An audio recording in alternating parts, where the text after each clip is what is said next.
Before Bitcoin, I didn't know what money was. Therefore, I didn't really understand economics, and therefore I was never encouraged to think deeply about banking, about politics, about securities theory, about commodities theory, about investment theory, about wealth, about the relationship of wealth to politics, to culture. You find that when you go back and read the books of your teenage years with some wisdom, you interpret them differently. And when you watch the movies of your teenage years, when you've got some maturity, you interpret them differently. And my observation with Bitcoin is, before Robert asked me on his show, what is money? I had never questioned what is money. And then we explored it together for many, many hours.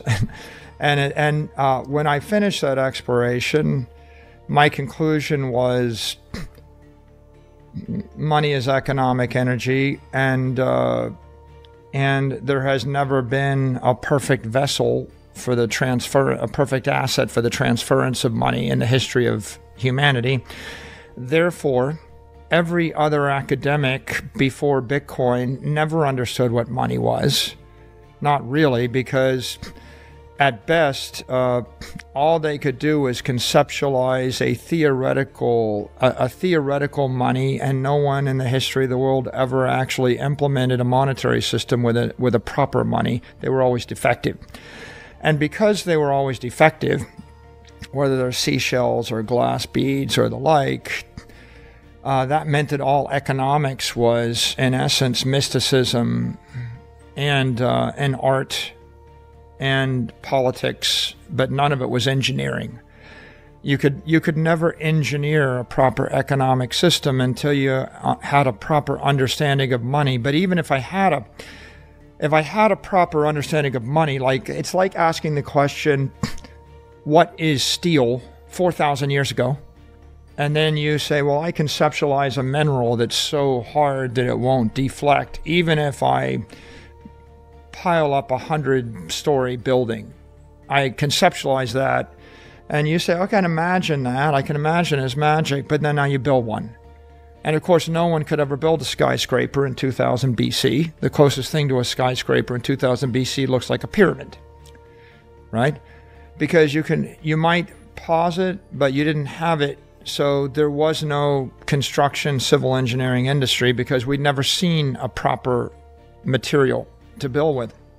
So before Bitcoin, I didn't know what money was. Therefore, I didn't really understand economics, and therefore I was never encouraged to think deeply about banking, about politics, about securities theory, about commodities theory, about investment theory, about wealth, about the relationship of wealth to politics, to culture. You didn't really have a practical application of religion. Didn't really think much about politics and political parties. And, what is politics other than it's the practical group application of ideology. And after Bitcoin, what happens in rapid succession is you say, okay, Bitcoin, what is money? What is a commodity? What is, you invent, two perfect ideas. One is perfect money, and the second is perfect scarcity. And that leads to property. And then from there, you realize, monetizing any security is an imperfect idea. It's defective because there's always counterparty risk and there's always other risk. And then you realize that all your commodities are defective money because they're not scarcities. And a commodity is inflationary asset, and scarcity is not an inflationary asset. And then what happens next is you realize that most economics is pseudoscience, right? It's all pretty much just people, gaslighting each other. And then you realize that there's a school that's missing in every university, and it's the school of monetary engineering, or even cyber engineering. And the school of aeronautical engineering didn't exist before the Wright brothers. Why would it? nautical engineering. There would be no school of civil engineering, or there wouldn't be a very big one if we didn't have steel and glass. And, civil engineering with stonework is, it existed, but you don't get so far. It's much simpler.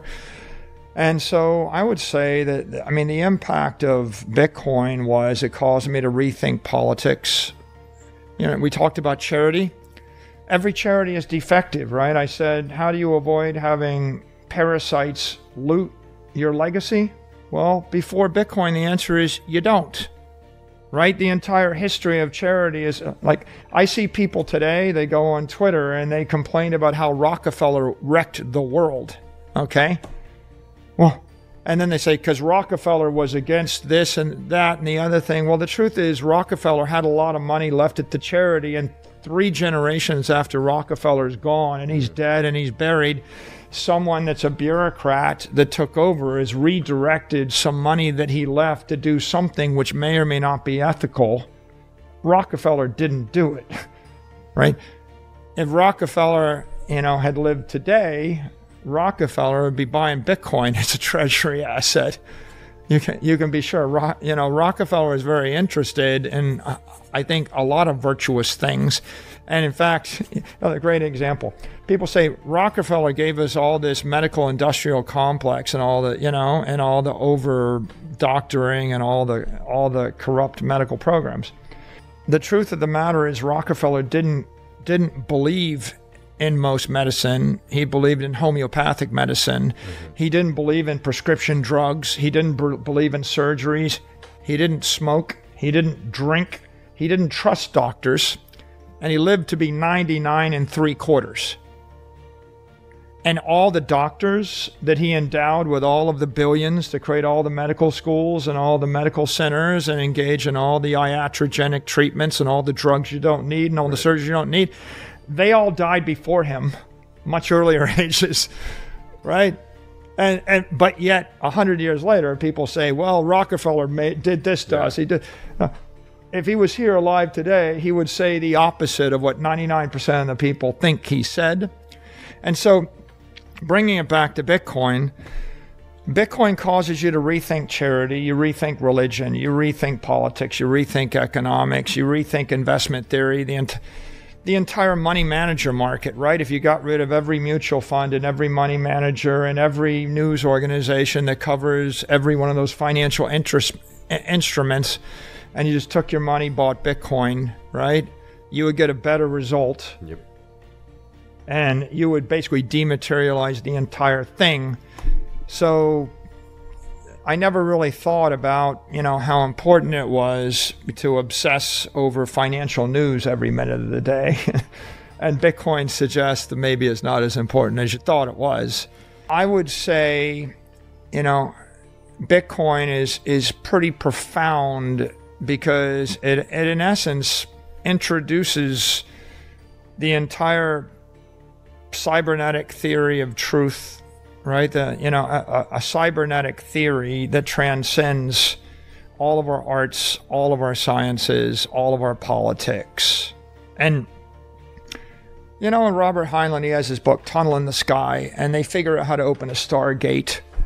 And the star, if you look right there and you said, okay, there's a portal right there, I'm going to open it up, and it punches through 500 light years to a G-type planet, and you can go live there, and it's a new Earth, and it's unspoiled, it's undiscovered country, and it's not corrupted. Maybe there's a few creatures living in the jungle, you can clear some, but start again. And if I change the coordinates, it'll go 15,000 light years in the other direction, and there's another beautiful planet, a bit more water on it, and it'll go 25,000 light years in that direction, and there's a third beautiful planet. That one's a little bit warmer.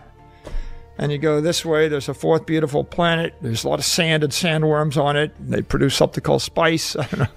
Now, instead of being stuck on this earth, with the legacy of all of our thousands of years of our petty political fights and religious fights and every other authoritarian fight, you can go through that portal. And now I invite you to consider, how does that impact all of your values and all of your hopes and all of your aspirations and everything you've been taught and everything you were led to believe that you had to live with? And is it at all going to change the way you live the rest of your life?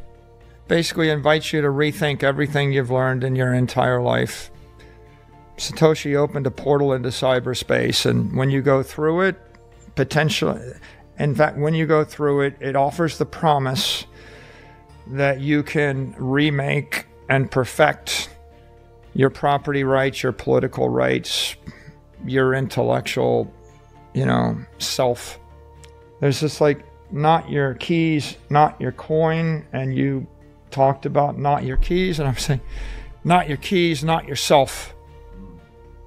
And so I guess the portal invites you to reimagine yourself and reimagine everything you ever learned. And once your eyes are opened, you see it all differently. And you interpret all of human history differently. Right? The reason I enjoy reading Murray Rothbard is he's telling me 1,000 stories of the human condition of struggle and what people wanted and how they achieved it partially until they had it taken away from them, and how they reacted, and how then they struck out again to re-achieve it. And it's the history of the world is the flickering of the flame of liberty and hope and aspiration and virtue continually being stomped on by a parasite, snuffed out. Someone sneaks away the little flame to another jurisdiction. They restart the flame. They grow again until it collapses under its own weight of corruption and chaos and entropy. And then the flame keeps flickering, and it's running from place to place until Satoshi lit a flame in cyberspace.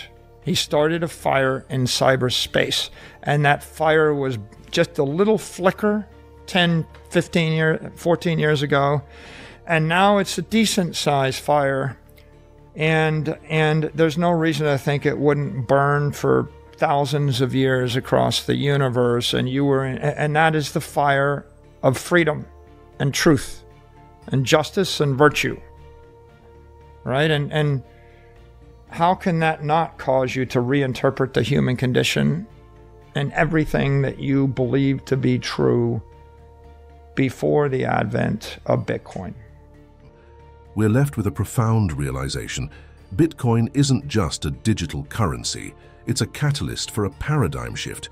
It challenges us to rethink everything we thought we knew about money, politics, and the nature of human progress. Through Bitcoin, we glimpse a future where the flames of freedom and truth burn brightly, igniting a path towards a more equitable and enlightened society.